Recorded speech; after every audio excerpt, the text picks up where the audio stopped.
White হাউসের মতে ইসরায়েলে ইরানের প্রতিষেধকমূলক হামলার হুমকি এখন বাস্তব।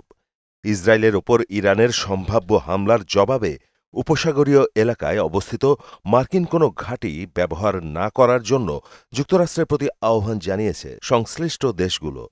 উত্তেজনা তীব্র হতে থাকায় সৌদি আরব, সংযুক্ত আরব আমিরাত, ওমান ও কুয়েত উপদ্বীপ জুড়ে মোতায়েন হাজার হাজার মার্কিন সৈন্যের উপস্থিতির অনুমোদন সংশ্লিষ্ট চুক্তিগুলো নিয়ে প্রশ্ন তুলেছে। সুদবিহীন ব্যাংকিংয়ে আত্মশুদ্ধির পথ এনআরবিসি ব্যাংকের ইসলামিক ব্যাংকিং আল আমিন। ইরানের ওপর প্রতিষেধকমূলক মার্কিন হামলার ক্ষেত্রে এসব উপসাগরীয় দেশ তাদের আকাশসীমা দিয়ে মার্কিন বিমান উড্ডয়ন প্রতিরোধ করার পদক্ষেপও নিচ্ছে। কিন্তু এ ব্যাপারে উপসাগরীয় দেশগুলোর অনীহা বাইডেন প্রশাসনের প্রস্তুতি জটিল করে তুলছে। বর্তমান এবং সাবেক মার্কিন কর্মকর্তারা বলছেন, তারা মনে করেন যে ইসরায়েলের ওপর ইরানি হামলা আসন্ন। ইরান তার ভূখণ্ড থেকে সরাসরি ইসরায়েলে হামলা চালাতে পারে। দ্বিতীয় বিকল্প হল তারা তাদের প্রক্সিদের দিয়ে ইসরায়েলের ওপর হামলা চালাতে পারে। এক্ষেত্রে ইরাকের শিয়া মিলিশিয়া, ইয়েমেনের হুতি এবং লেবাননের হিজবুল্লাহ কার্যকর পদক্ষেপ গ্রহণ করতে পারে।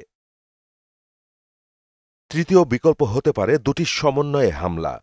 হুতিরা ইসরায়েলের আয়রন ডোম প্রতিরক্ষা ব্যবস্থা ভাঙতে হিমশিম খাচ্ছে, কিন্তু বাইডেন প্রশাসন আশঙ্কা করছে বহুমুখী হামলা হলে এসব প্রতিরক্ষা ব্যবস্থা ভেঙে পড়তে পারে। মধ্যপ্রাচ্যে যুক্তরাষ্ট্রের অন্তত 40,000 সৈন্য রয়েছে। বিভিন্ন কৌশলগত বিমান এবং নৌঘাঁটিতে রয়েছে তারা। এর মধ্যে সৌদি আরবের প্রিন্স সুলতান এয়ারবেজে যুক্তরাষ্ট্রের ৩৭৬তম এয়ার এক্সপেন্ডিশনারি উইং রয়েছে। এখান থেকে F-16 এবং F-35 যুদ্ধবিমান কাজ করে।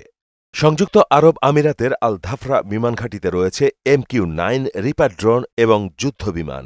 কুয়েতের আলী আল সালেম বিমান ঘাঁটিতে রয়েছে ৩৮৬তম এয়ার এক্সপিডিশনারি উইং। কাতারের AI উদিদ এয়ারবেজে রয়েছে ইউএস সেন্ট্রাল কমান্ডের আঞ্চলিক সদর দপ্তর। বাহরাইনে রয়েছে প্রায় ৯,০০০ মার্কিন সৈন্য। US Naval forces central command এবং ইউএস ফিফথ ফ্লিটের সদর দপ্তরও সেখানে। উপসাগরে মার্কিন সামরিক ঘাঁটিগুলোতে যুক্তরাষ্ট্র দশকের পর দশক ধরে বিনিয়োগ করছে।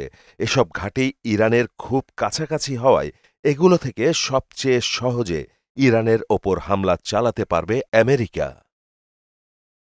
মাহমুদ হোসেন, মোহনা ডিজিটাল।